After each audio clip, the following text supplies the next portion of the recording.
Previously on Chunky Infant Ghost Stories. It was a super spooky haunted house. And the missionaries living there, well, they were pretty spooky too.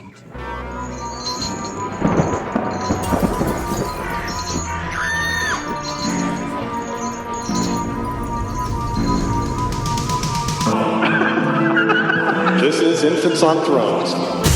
Chunky Infant Ghost Stories. Chunky Infant Ghost Stories.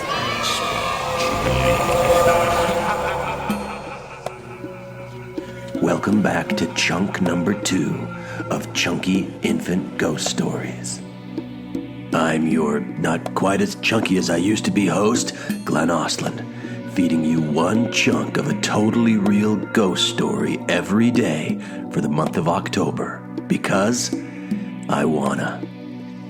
So let me tell you a little bit more about this creepy, spooky, haunted house in Oxenholme, England. I may have already mentioned how creepy and spooky it was, but let me tell you exactly why it was so creepy and so spooky. Besides the fact that it was haunted with a bunch of ghosts, I mean, there's that, but also it was built with really dark stones from a nearby quarry. And they were pretty dark stones. I mean, and darkness, well, there's just something not very pure, not very delightsome about it. I don't know. I can't totally put my finger on it. Dark stuff is just creepy. So yeah, the house was super dark. And it was kind of crooked when you looked at it from a distance. Not straight, not unyielding to the natural forces of nature, which are enemies to God, but crooked. Now, some people say that the crookedness was caused by all of the evil energy in the house that made it that way. Others say the foundation settled unevenly over the years.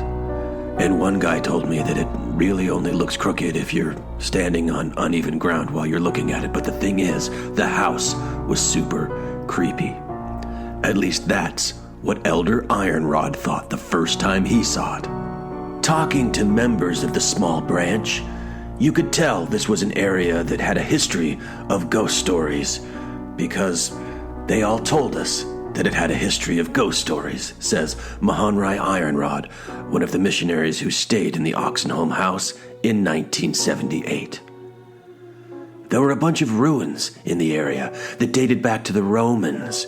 You know, those guys who helped the Jews torture and murder the one true and living Savior of the world and only begotten of the Father. And when the mist came over those ruins, well, you could just feel that something wasn't right. And there's no nearby ward building or temple spire with a Moroni on top of it to make all the evil things go away and fill you with that really strong sense of security. It was really just a small branch of members meeting in some building that wasn't even a church building, who were obviously too chicken to introduce their friends to the missionaries to make this place blossom with the gospel the way the Lord would actually prefer it.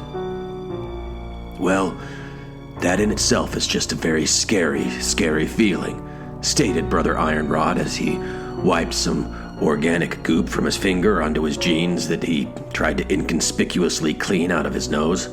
There was also a really creepy hill right outside of the town that the members said contained Roman or Druid ruins. So you know, a lot of pagan magic must have happened there, like human sacrifices and other satanic stuff.